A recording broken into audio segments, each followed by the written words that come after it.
Inilah anakku yang kukasih, dengarkanlah dia.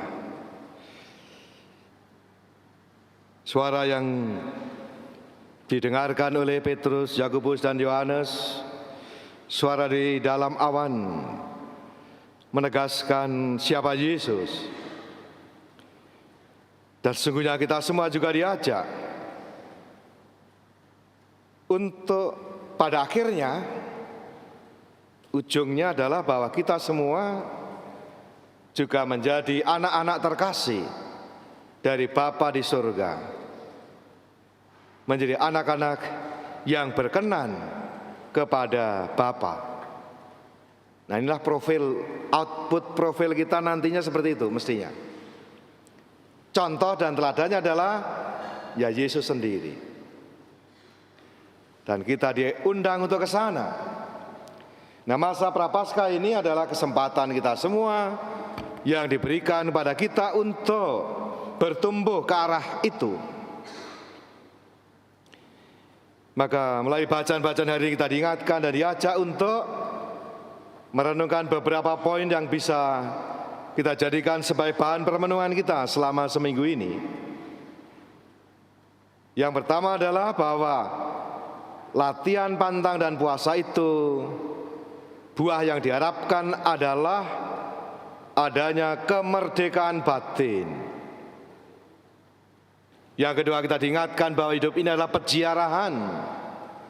Itu berarti sebuah perjalanan yang bisa berliku-liku, bisa panjang, bisa melelahkan. Dan karena itu kita diajak untuk tetap, dan perjalanan panjang itu kadangkala juga penuh dengan tantangan dan juga godaan, supaya kita tetap fokus pada tujuan dari peziarahan kita. Dan untuk itu kita diajak untuk belajar bagaimana kita selalu menyediakan ruang batin, menyediakan saat hening di mana kita belajar untuk mendengarkan suara Tuhan, belajar untuk mendengarkan tuntunan Roh Kudus, supaya kita bisa pada akhirnya menjadi anak-anak yang berkenan kepada Bapa, anak-anak yang terkasih Bapa di surga. Seluruh upaya kita, latihan rohani kita, baik aspek badan, jasmani, yang kedua jiwa, dan kita roh, dalam masa Prapaskah ini sungguh boleh membentuk sikap batin yang diharapkan dari kita semua, yaitu semangat kemerdekaan batin. Kemerdekaan batin melalui langkah-langkah latihan-latihan fisik. Pantang puasa kan makan minum yang paling dasar, itu elementer. Kalau orang sudah maju ya tidak hanya soal makan minum, tapi hal yang lain. Sebagaimana kita ketahui di dalam piramida kebutuhan Maslow, memang yang paling dasar, paling bawah itu adalah ya kebutuhan dasar, basic needs. Untuk apa? Untuk survival, untuk bertahan hidup, maka hal yang paling mendasar. Maka makin tinggi level kita ya, kalau naik sampai akhirnya ada puncaknya adalah ada aktualisasi diri dan pengalaman puncak. Nah, kalau itu masih level kita minggu lalu kan levelnya kalau paling dasar, paling basic, godaannya roti. Maka ini juga dipakai ya, di mana-mana itu di dalam. Kalau mau menang pemilu, mau memenangkan hati rakyat cukup sejak zaman Romawi kuno. Yaitu apa? Kasih roti dan kasih tontonan. Selesai, lewat semua itu. Kalau masyarakat yang masih dalam level butuh makan yang paling dasar, tapi sebenarnya itu menyedihkan. Masyarakat yang makin tinggi tingkatannya, makin tinggi kesejahteraannya, tidak hanya urusan perut, tapi urusan juga aktualisasi diri, nilai-nilai, prinsip, dan termasuk di dalamnya adalah pengalaman puncak. Dan pengalaman puncak seorang manusia Kristiani adalah bukan hanya mencari diri, tapi pemberian diri, bahkan pengorbanan diri. Nah, itulah ujungnya. Pengalaman puncak seorang Kristiani di situ. Maka kita bisa melihat apa yang dikatakan, contohnya apa? Nah, contohnya yang kita dengar yang paling ekstrim dan paling jelas juga, bacaan pertama, Abraham dengan Ishak. Diminta apa? Mengorbankan anak tunggal yang dia kasihi. Nah, bisa nggak begitu tuh? Ini yang paling tinggi, paling ekstrim ini, ya. Mengorbankan untuk Tuhan orang yang sangat dikasih dan satu-satunya.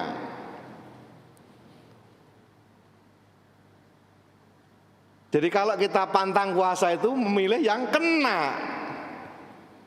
Jadi kalau makan Anda yang sudah nggak butuh, ya udah itu nggak ada gunanya. Atau harus wajib pantang kalau masih mau umur panjang. Ya, kalau umurnya sudah di atas 60, maka di atas 60 tidak usah pantang puasa. Kenapa? Otomatis akan puasa sendirinya. Pantang dengan sendirinya itu apa? Ya pantang, mulai pantang garam, pantang gula, pantang yang lain, otomatis, nggak usah disuruh. Jadi maka cocok untuk menjadi bahan pertimbangan kita. Apa yang paling mengena, itu baru ada gunanya pantang puasa kita. Contoh yang paling ekstrim adalah Abraham tadi, mengorbankan anak tunggalnya yang sangat dikasihnya. Nah, coba Anda rasakan ini. Ini pulang seminggu ini rasakanlah bagaimana kita bisa sungguh-sungguh memiliki kemerdekaan batin seperti Abraham yang taat setia,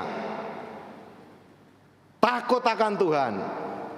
Nah, sekarang ini repotnya adalah orang tidak takut pada Tuhan, takut yang lain-lain tapi nggak takut akan Tuhan. Itu repotnya. Padahal satu-satunya ketakutan yang boleh ada dalam diri kita adalah takut akan Tuhan.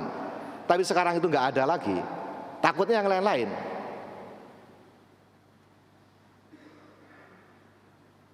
Contoh lain adalah seperti yang dialami oleh Ayub.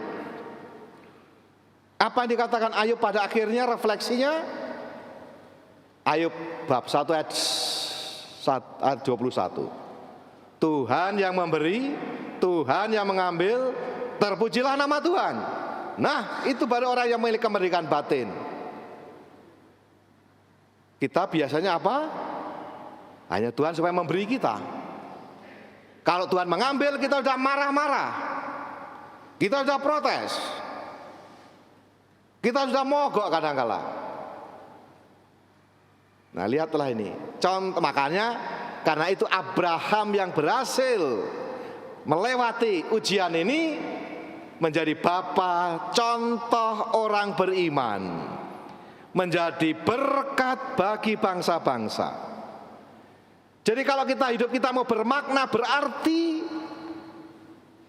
jalan-jalan Yesus adalah pemberian diri. Bukan hanya aktualisasi diri, bukan hanya mencari diri sendiri. Kalau Anda lakukan, Anda akan jadi berkat. Maka itu yang dikatakan juga oleh Bapak Uskup kita dalam kemarin rekoleksi, ditegaskan lagi. Jati diri kita orang Kristiani Katolik, khususnya KAJ. Apa yang dikatakan Bapak Uskup kita? Siapa saya? Siapa kita? Saya bukanlah kekuasaan yang dapat saya peroleh. Nah, sekarang lagi rebutan kekuasaan, rebutan kursi ini. Nggak tahu siapa yang jelas nanti. Atau saya bukanlah milik harta kekayaan dapat saya kumpulkan. Kalau begitu siapa saya? Siapa kita? Umat Kristiani KAJ. Saya adalah berkat yang saya bagikan dalam semangat bela rasa dan dengan sukacita. Nah, itulah puncak pencapaian manusia Kristiani umat Kusuma Agung Jakarta. Kalau masing-masing dari kita bisa mewujudkan itu, maka kita sungguh seperti Bapak Abraham, menjadi berkat bagi sesama. Tapi untuk itu butuh pengorbanan diri, butuh pemberian diri, tidak mencari diri sendiri. Kalaupun mendapatkan kekuasaan untuk membawa kesejahteraan bersama, kepentingan bersama, kemajuan bangsa, dan bukan untuk kepentingan kelompok dan golongannya saja, itu baru jadi berkat. Kalau tidak, kekuasaan jadi kutuk. Kalau kita sekarang diberkati Tuhan dengan berbagai macam harta, kekayaan, kelimpahan, fasilitas, berbagai macam hal, itu belum cukup untuk orang Kristiani.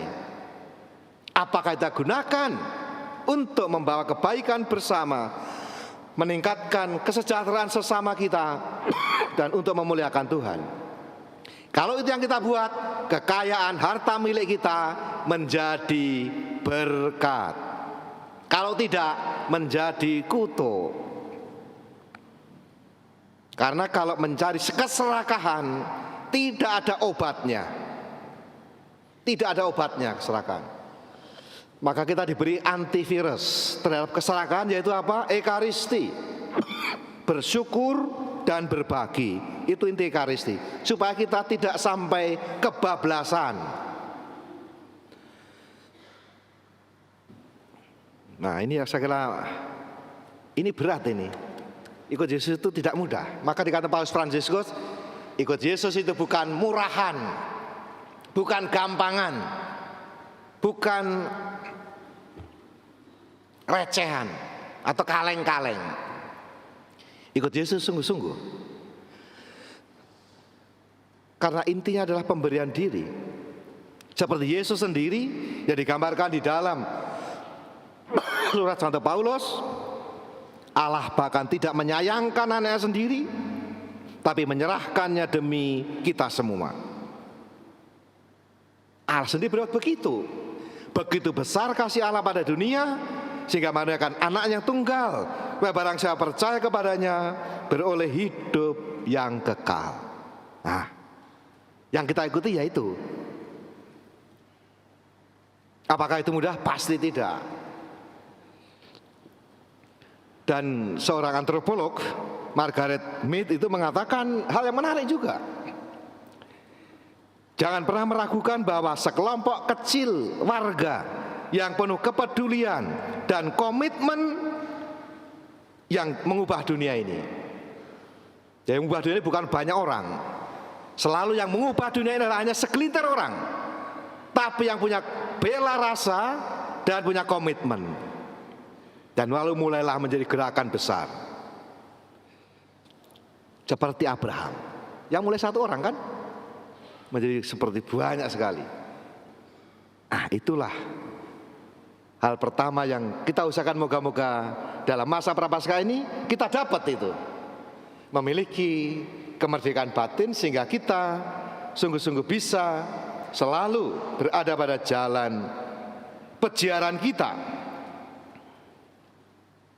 Pejiaran kita bersama menuju Tuhan. Berjalan terus. Maka tadi dikatakan, apakah Anda punya pengalaman yang begitu menggembirakan luar biasa seperti Petrus, Yakobus, Yohanes? Wah, Tuhan, lebih baik kita camping aja di sini nih. Tetap aja dalam suasana bahagia ini. Bisa. Tapi akan kita juga ada situasi yang mungkin paling berat seperti Abraham. Harus mengalami mengorbankan anaknya yang tersayang. Mana ini? Kita mau ikut yang mana ini? Kalau dalam dua-duanya terjadi, Anda buat apa? Saat yang paling menggembirakan, Anda buat apa itu? Apakah hanya ingin supaya tetap ini? Nah, pejiaran itu berarti berjalan terus, berarti move on. Baik itu dari hal yang sangat luar biasa menggembirakan seperti Petrus, Yakobus, Yohanes, atau juga peristiwa sangat menyakitkan, peristiwa sangat berat seperti Abraham. tetap jalan terus hidup ini. Kita tidak bisa berpaku pada satu titik saja. Ingatlah seperti kata Santo Ignatius Loyola, kalau kamu ada dalam kebahagiaan, ingatlah pada sedetik kamu bisa akan berduka. Dan kalau Anda sedang berduka dan bersoal, punya masalah berat, jangan lupa dan percayalah bahwa dalam waktu dekat juga akan ada hal lain yang Anda alami. Orang tidak menjadi terpaku pada satu titik, tapi bergerak terus. Dan itulah namanya peziarahan. Tidak pernah fix satu titik. Dan hidup ini selalu bergerak. Kadang-kadang seperti luar biasa dialami oleh Petrus, Yakobus, Yohanes, kadang-kala juga menjadi sangat menantang seperti Abraham. Maka mari kita merahmati Tuhan supaya kita boleh selalu mendapatkan dan selalu memiliki sikap yang benar di hadapan Tuhan. Sebentar lagi nanti ada doa umat. Nah, kalau doa umat referennya apa? Kami mohon, sabut jawabannya apa? Kabulkanlah doa kami ya Tuhan, atau dengarkanlah doa kami ya Tuhan. Ya, itu oke sih. Tapi doa yang paling mendalam adalah akhirnya kita mendengarkan Tuhan. Nah, itu buah doa yang sungguh. Akhirnya kita mendengarkan Tuhan. Seperti ajakan dari suara dalam awan tadi, dengarkanlah dia. Jadi berdoa itu pada akhirnya juga menyediakan diri supaya kita semakin mendengarkan Tuhan. Itu yang tidak mudah. Biasanya kita hanya berhenti pada Tuhan dengarkanlah kami, Tuhan dengarkanlah doaku. Tapi kita jarang ya, mohon Tuhan kami ingin mendengarkan Engkau. Nah, ini yang harus diingatkan. Pada akhirnya kita mendengarkan Tuhan. Dan untuk itu kita perlu menyediakan waktu dan latihan kecil. Nah, latihan kecilnya sebagai penutup, latihan 3, 2, 1 di ujung hari. Pertama, 3 hal yang aku syukuri. Karena kita seringkali susah bersyukur, maka 3 hari ini. Yang kedua, apa yang aku sesali. Karena kita banyak lalai, lupa, khilaf. Nah, supaya kita selalu ingat apa yang aku sesali. Dan 1, nah cukup 1 aja. 1 hal yang ingin aku perbaiki. Jangan dibalik. Kalau bilang nggak jadi semua, buyar semua. 3 yang disyukuri, 2 yang disesali, 1 yang aku ingin perbaiki. Jangan banyak-banyak, kalau banyak-banyak nggak jadi. Cukup 1 aja. Kalau Anda selangkah lebih maju, maka Anda akan lebih berada dalam Tuhan. Dan kita diajak untuk semakin apa?